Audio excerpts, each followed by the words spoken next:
যে আমরা যে ভোটাধিকারের জন্য যুদ্ধ করেছি, আমরা জেল খেটেছি, নির্যাতন নিপীড়নের শিকার হয়েছি, আমাদের অনেক নেতাকর্মী হত্যা হয়েছে, গুম হয়েছে, এবং এই যে জাস্ট জুলাই আগস্টের যে আন্দোলন হলো, সেই আন্দোলনে অনেক ছাত্র জনতা নিহত হয়েছে। তো এই সবগুলোর প্রতিকার তো একটাই, যে আমরা যদি ভোটে থাকতে পারি, আমরা যদি আমাদের ভোটাধিকার প্রয়োগ করে একটি ভালো সরকার আনতে পারি, একটি গণতান্ত্রিক সরকার আনতে পারি, একটা ভালো মানুষের সরকার আনতে পারি, তাহলে না আমাদের সেটা সফলভাবে এনজয় করতে পারবো। তাহলে আমরা পারবো না। অতীতে যা ছিল যদি তাই হয়, তাই থাকে, তাহলে আমাদের এই আন্দোলনের সফলতা কীভাবে আসবে? এটা হলো বাস্তবতা। মানুষ আগামী 12 তারিখে ভোট দেওয়ার জন্য মুখিয়ে আছে, এবং একটি সুষ্ঠু সুন্দর ভোট হবে, সেটা মানুষ আশা করে। আর আমার ব্যাপারে যদি বলেন, আমি এজ এ বিএনপির ক্যান্ডিডেট, ধানের শেষে ক্যান্ডিডেট হিসেবে আমি বলতে পারি, মানুষ আমাকে খুব ভালোভাবে নিচ্ছে। কারণ আমি দীর্ঘদিন এই অঞ্চলে রাজনীতি করছি। বিশেষ করে আমি 2020-এ কিন্তু ফেসিবাদের আমলেও আমি নির্বাচন করেছি। তখন কিন্তু আমরা নির্বাচনটা আজকে যেভাবে প্রচার প্রচারণা করতেছি, সেভাবে আমরা করতে পারিনি। আমরা তখন অনেক নির্যাতন নিপীড়নের শিকার হয়েছি, যেমন আন্দোলনের শিকার হয়েছি নির্যাতন নিপীড়নে, এবং ভোটের সময় হয়েছি। দেশের মানুষ কিন্তু সবসময় নির্যাতিত নিপীড়িত মানুষের পক্ষে থাকে, এবং তারা দেখেছে আমাদের উপর যে অন্যায় করেছে, জুলুম করেছে, আমরা এলাকায় থাকতে পারি। আমার নামে 329টা মামলা, 2টা মামলা সাজা হয়েছে, একটা 7 বছর, একটা 2.5 বছর।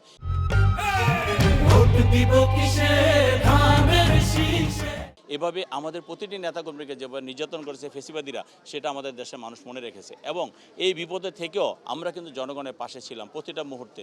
যখন প্রাকৃতিক দুর্যোগ এসেছে, তো মহামারী এসেছে, তখন কিন্তু আমরা পাশে ছিলাম। করোনাকালীন সময়ে আমি আমাদের দলের নেতাকর্মী সহ মানুষের পাশে থেকে মানুষকে সেবা করার চেষ্টা করেছি, ব্যক্তিগত পর্যায়ে থেকে। তো এত কিছুর পরেও মানুষ দেখেছে যে সব সময় জনকল্যাণে বিএনপি নেতাকর্মীদের পাশে পায়, এবং পাশে পেয়েছে।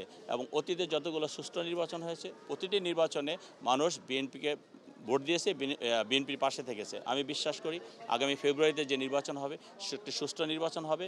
ইনশাল্লাহ সুষ্ঠু নির্বাচন যতবার হয়, ধানের শীষ বিজয়ী হয়, এবং আমিও ইনশাল্লাহ আগামী ফেব্রুয়ারিতে ধানের শীষ মার্কা নিয়ে এই ঢাকা 18 আসন থেকে বিজয়ী হব, এবং সারা বাংলাদেশে মানুষ বিজয়ী হবে। তারেক রহমানের নেতৃত্বে যে ঐক্যবদ্ধ আন্দোলন আমরা করেছি, সেই ঐক্যবদ্ধ জাতি কিন্তু এখন আছে, এবং তারেক রহমান যে মানবিক রাষ্ট্র গঠন করতে চায়, এই জাতি চায় সে মানবিকতা ফিরিয়ে দিতে। কাজে আমি বিশ্বাস করি তারেক রহমান জনগণকে যে আশ্বাস দিচ্ছে, সেই আশ্বাসে আশ্বস্ত হয়ে জনগণ বিএনপির পক্ষে আছে, থাকবে, এবং বিএনপিকে বিজয়ী করবে। দেখেন, একটা জিনিস হলো কি, যদি মানুষ কল্যাণকর কাজ করে, তাহলে আস্তে আস্তে অকল্যাণ দূরে চলে যায়। কিন্তু আমাদের এই 17 বছরে এখানে কোনো কল্যাণকর কাজ হয়নি। আমি কেন কথাটা বলছি?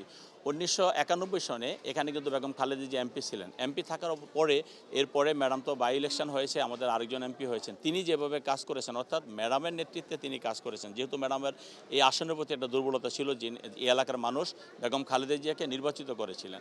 তার পরবর্তীতে আমরা অনেকগুলো, বিশেষ করে 91 থেকে 96 এবং 2001 থেকে 2006 আমরা অনেক উন্নয়নমূলক কাজ করেছি। কিন্তু বিগত 17 বছর আমরা কিন্তু এখানে কোনো উন্নয়নমূলক কাজ দেখিনি। এখানে কোনো সমস্যার সমাধান করতে সরকার সচেষ্ট হয়নি, কারণ সরকার তো জনগণের কাছে যায় না, কারণ সরকার তো জনগণের ভোটের প্রয়োজন হয়নি। যার কারণে কিন্তু তারা এই পদ্ধতি বেছে নিয়েছে। আপনি দেখেন 2014 যে নির্বাচন, 154টি আসন আগেই তারা নিয়েছে, অর্থাৎ কোনো রিস্কে তারা যায়নি, তারা আগেই সরকার গঠন করে ফেলেছে। 18 নির্বাচন 30শে ডিসেম্বর ছিল, সেটা 29 তারিখে রাতে হয়ে গিয়েছে, এবং 24 নির্বাচন সম্বন্ধে আমি আর কি বলবো, আপনারা জানেন।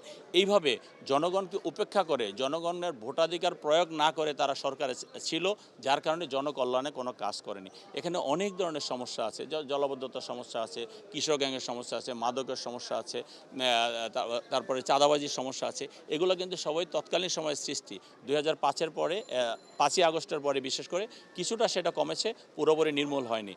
আমি যদি ইনশাল্লাহ জনগণের ভোটে নির্বাচিত হই, জনগণকে সাথে নিয়ে এই সমস্ত সমস্যাগুলো সর্বোচ্চ গুরুত্ব দিয়ে, সামাজিক নিরাপত্তাটাকে সর্বোচ্চ গুরুত্ব দিয়ে আমি কাজ করবো ইনশাল্লাহ, জনকল্যাণে, জনগণের কল্যাণে। আমার নিজের কল্যাণে নয়, আমার দলের কর্মীদের কল্যাণে নয়। আমরা যা করব জনকল্যাণে কাজ করব, জনগণকে সাথে নিয়ে সংসদে গিয়ে জনগণের পক্ষে কথা বলবো ইনশাল্লাহ।